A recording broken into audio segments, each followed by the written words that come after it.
Hi guys, welcome to my channel Gorgeous Girls. I hope you all are good. So guys, गर्मी का मौसम चल रहा है तो हमें कभी कभी ठंडी ठंडी चीज़ें पीने का मन होता है, लेकिन हम कोरोना की वजह से बाहर नहीं जा सकते। तो हम बाहर जाने का वेट क्यों करें जब हम घर पे ही इजीली कोल्ड कॉफ़ी बना सकते हैं। तो आज मैं आपके साथ यही इजी और सिंपल कोल्ड कॉफ़ी की रेसिपी शेयर करने वाली हूँ।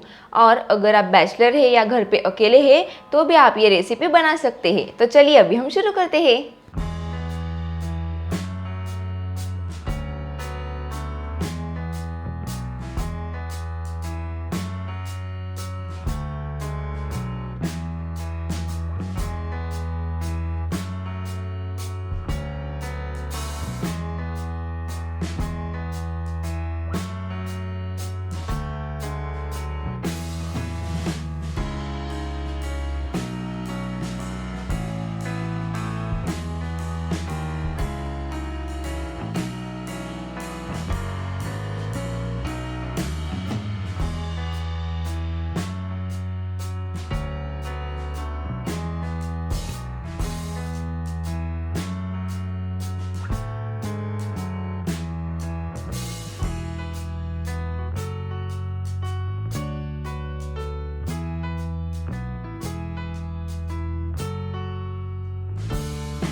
सो गाइस, देखा कितना इजी था ये यम्मी यम्मी कोल्ड कॉफ़ी बनाना।